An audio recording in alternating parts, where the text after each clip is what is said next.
여러분 안녕하세요. 5월 9일 월요일 비탐생에 오신 걸 환영합니다. 기도하고 시작하겠습니다. 하나님 아버지, 이렇게 하나님의 말씀을 같이 보고 또 배울 수 있게 하시면 감사합니다. 저희가 고린도전서를 배우면서 또 같이 보면서 저희가 저희 자신을 살피며 또 더 영적으로 성장할 수 있도록 도와주세요. 감사드렸고 예수님의 이름으로 기도드렸습니다. 오늘은 저희가 고린도전서 3장 1절에서부터 4절을 볼 텐데요. 아시다시피 지금 바울은 이 고린도 교회에 있는 문제들 중에 첫 번째로 지금 교회에서 일어나고 있는 분열을 다루고 있습니다. 그래서 먼저 저희가 1절에서부터 4절을 같이 읽겠습니다. 형제 자매 여러분, 나는 여러분에게 영에 속한 사람에게 하듯이 말할 수 없고 육에 속한 사람, 곧 그리스도 안에서 어린아이 같은 사람에게 말하듯이 하였습니다. 나는 여러분에게 젖을 먹였을 뿐 단단한 음식을 먹이지 않았습니다. 그때에는 여러분이 담당한 음식을 감당할 수 없었습니다. 사실 지금도 여러분은 그것을 감당할 수 없습니다. 여러분은 아직도 육에 속한 사람들입니다. 여러분 가운데에서 시기와 싸움이 있으니 여러분은 육에 속한 사람이고 인간의 방식대로 살고 있는 것이 아닙니까?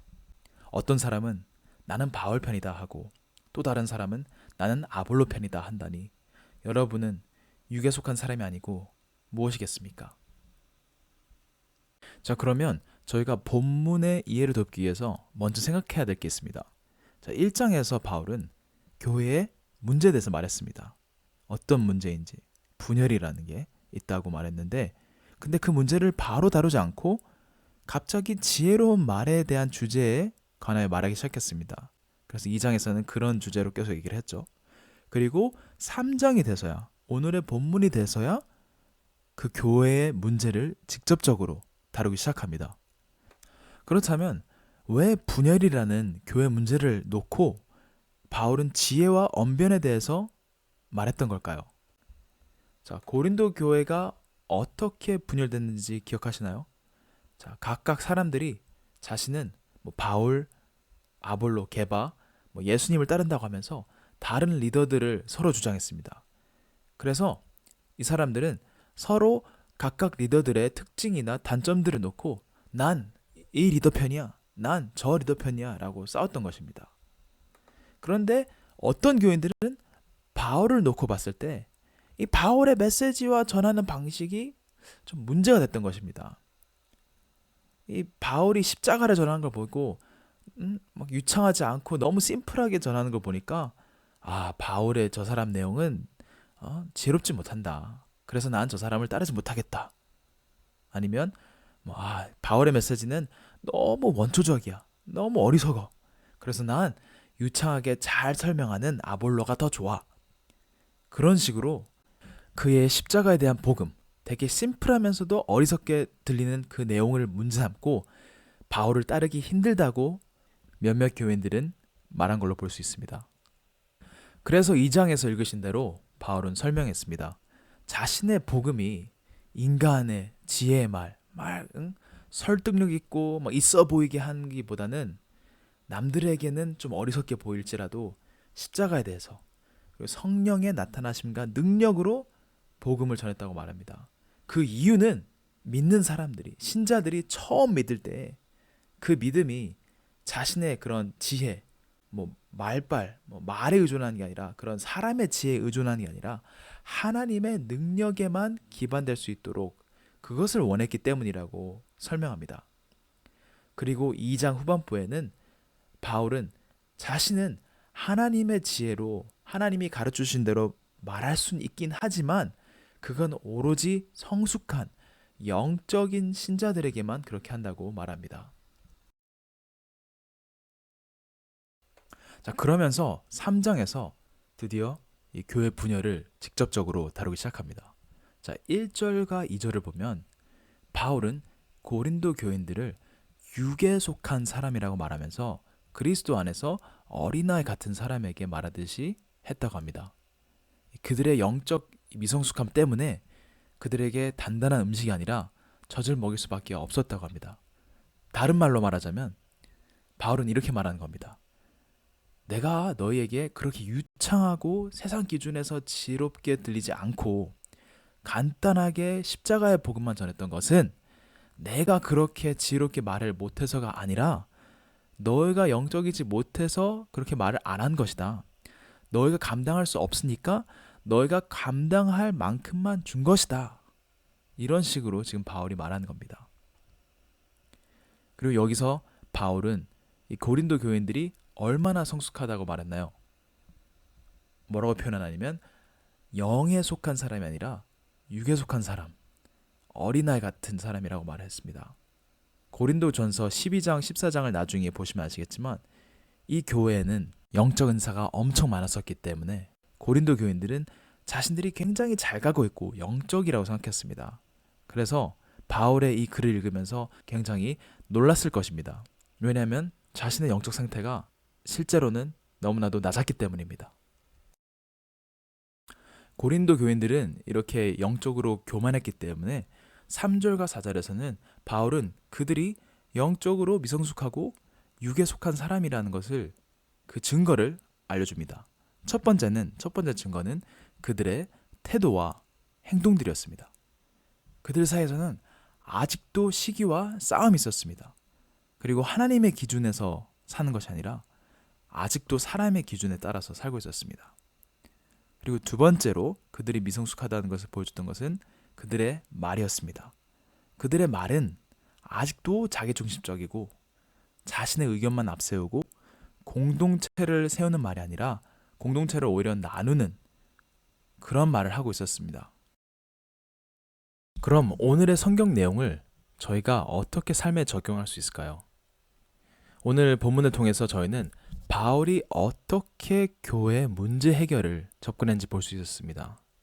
저희 삶에서도 공동체에서도 항상 문제가 일어나기 마련인데 저희는 어떻게 그러면 저희의 문제를 접근해야 할까요?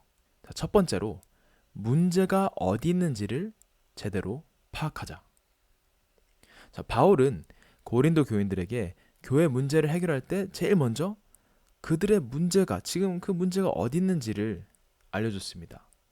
자, 몇몇 고린도 교인들은 바울의 복음의 어리석음을 문제 삼았지만 바울은 그 진짜 문제는 사실 고린도 교인들의 육적인 삶과 미성숙함에 있다고 이렇게 말을 합니다. 그리고 바울은 그들이 미성숙하기에 그들이 받아들일 수 있는 내용까지만 그렇게 심플하게 전해줬다고 말합니다. 그래서 그 문제는 바울에게 있지 않고 고린도 교인들의 미성숙함에 있다고 말을 하는데 마찬가지로 저희가 삶이나 이렇게 공동체에서 문제 삼는 것들이 있을 수 있습니다. 하지만 내가 지금 문제 삼는 그것이 과연 정말 그것에서 오고 있는 것인지 아니면 나의 부족함 때문인지를 나에게서부터 뭔가 오는 것인지를 파악해야 합니다. 예전 그 백종원이 했던 골목 식당을 보면 잘 안 되는 식당을 보면 항상 이 문제를 파악을 못하고 있다는 그런 패턴이 보였습니다. 문제가 있어도 제대로 이해를 못하든지 항상 남을 탓하든지 문제를 제대로 깨닫지 못하고 있었습니다. 자, 그리고 문제 해결에 있어서 두 번째로 저희가 해야 될 것은 자기 자신을 정말 솔직하게 바라보자입니다. 자, 바울은 교회의 분열의 문제를 해결하려면 고린도 교인들의 영적 실체를 아주 노골적으로 표현했어야 했습니다. 거기 뭐라고 되어 있었나요? 여러분은 아직도 육에 속한 사람들입니다. 근데 다른 번역으로 읽다면 너희가 아직도 육신에 속한 자로다. 영어로는 더 이게 세게 느껴집니다. You are still carnal. 근데 이렇게 자기 자신을 솔직하게 바라볼 때 이 조심하실 부분은 꼭 안 좋은 부분만 바라보는 겁니다. 자기 자신을 솔직하게 바라보라고 해서 안 좋은 부분만 보라는 게 아닙니다. 바울은 여기서 그들의 이 행동과 말이 세상적이고 육적이라고 말은 하지만 바울은 또 그들이 복음을 받아들인 크리스찬이라는 사실을 절대 부정하지 않았습니다. 오히려 강조합니다. 자신의 형제라고 계속해서 말하고 또 그리스도 안에 있다고 강조를 합니다.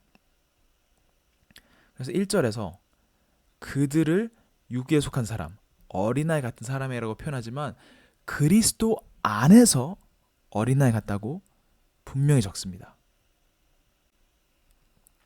이 교회를 오래 다니다 보니까 이런 분들을 이제 종종 봤습니다.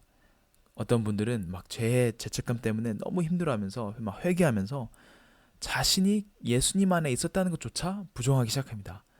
나 같은 죄인은 크리스찬도 아니야. 나는 정말 그렇게 크리스찬이라고 말하기도 너무 부족한 사람이야.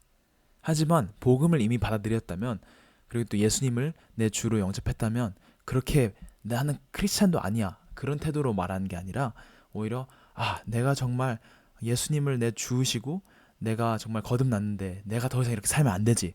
나는 다시 내 정체성으로, 내 진짜 정체성으로 돌아가야지. 내가 크리스찬으로서 크리스찬답게 살아가야겠다.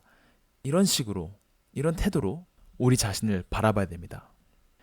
문제 해결에 있어서 세 번째는 올바른 기준을 세우자입니다. 자, 고린도 교인들은 자신의 영적 은사들로 자신들의 영적 수준을 파악하려 했습니다. 내가 방언을 하니까, 내가 예언을 하니까 나는 아주 좋은 크리스찬이야.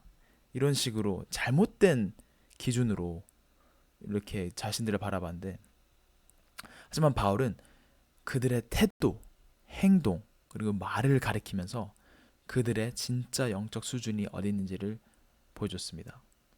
그래서 저희도 저희 신앙생활에 있어서 올바른 기준이 있어야 됩니다. 여러분은 어떻게 영적 레벨, 자신의 영적 성숙함을 보려고 하나요? 내가 얼마나 열심히 교회를 참석하는가? 내가 얼마나 열심히 찬양하는가? 기도 시간 때 얼마나 크게 기도하는가? 당연히 이런 것들은 좋고 해야 하지만 신앙생활을 측정하는 올바른 기준은 아닙니다. 운동과 똑같습니다. 운동장, 헬스장에 자주 간다면 몸이 좋아질 수 있는 기회는 많지만 가서 실제로 제대로 된 운동을 해야 몸이 좋아집니다. 헬스장은 자주 가는데 대충 운동하거나 가서 다른 친구들과 막 운동 얘기만 하고 돌아온다면 몸의 성장은 전혀 없죠. 하지만 나는 헬스장에 자주 갔으니까 나는 좀 몸이 좀 괜찮아, 몸짱이야, 이렇게 생각한다면 스스로를 속이고 있는 거죠. 마찬가지로 저희도 올바른 기준으로 저희 영적 지금 상태를 바라봐야 됩니다. 저희가 영적으로 성숙한가 아닌가를 보여줄 수 있는 올바른 기준은 바로 사랑입니다. 하나님이 사랑이신 것처럼 과연 나는 지금 오늘 얼마나 하나님을 그리고 나의 이웃을 사랑하고 있는가? 그것이 올바른 기준입니다. 그래서 여러분, 만약 여러분 삶에 또 관계, 공동체에 지금 문제가 있으시다면 바울이 고린도 교회에게 했던 것처럼 문제를 잘 파악하고 자신을 잘 살피고 또 올바른 기준을 가지고 문제를 해결하시는 하루 되시길 예수님의 이름으로 축원합니다.